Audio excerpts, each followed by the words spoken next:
ஜாக்டோ ஜியோ அமைப்பினர் பிப்ரவரி 26 முதல் வேலை நிறுத்த போராட்டத்தை அறிவித்திருந்தார்கள். இந்த நிலையில் போராட்டத்தை கைவிட அமைச்சர் வேண்டுகோள் விடுத்திருக்கிறார். முக்கிய செய்தியாக பார்க்கிறோம். ஏற்கனவே அமைச்சர்களுடன் ஜாக்டோ ஜியோ அமைப்பினர் இன்றைய தினம் பேச்சுவார்த்தை நடத்தியிருந்தனர்.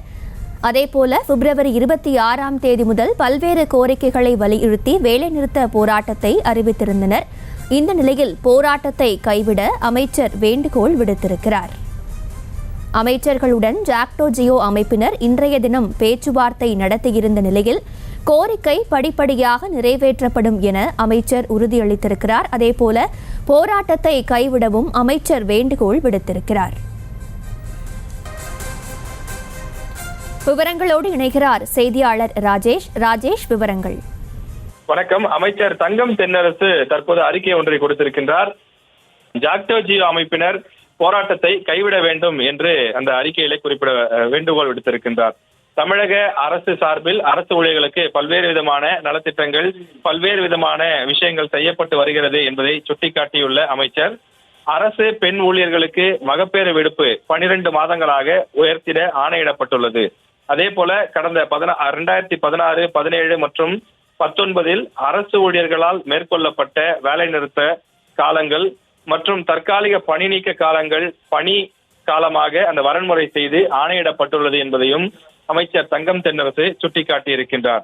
அரசு பணிகளுக்கு விண்ணப்பிக்க உச்ச வயது வரம்பினை 2 ஆண்டுகளுக்கு உயர்த்தி ஆணையிட்டுள்ளதையும் குறிப்பிட்டிருக்கக்கூடிய அமைச்சர் தங்கம் தென்னரசு அவர்கள் இவர்கள் இந்த போராட்டத்தை தற்காலிகமாக கைவிட வேண்டும், இந்த போராட்ட அறிவிப்பை வாபஸ் பெற வேண்டும் எனவும் அமைச்சர் தங்கம் தென்னரசு வேண்டுகோள் விடுத்திருக்கிறார். ஜாக்டோ ஜியோ அமைப்பினர் பொறுத்தவரையிலே பழைய பென்ஷன் திட்டத்தை அமல்படுத்த வேண்டும், மத்திய அரசு ஊழியர்களுக்கு இணையாக சம்பளம் வழங்க வேண்டும் உள்ளிட்ட 10 அம்ச கோரிக்கைகளை வலியுறுத்தி வரக்கூடிய 26 முதல் அவர்கள் தொடர் வேலைநிறுத்த போராட்டத்தில் ஈடுபட போவதாக அறிவிப்பு வெளியிட்டிருக்கிறார்கள்.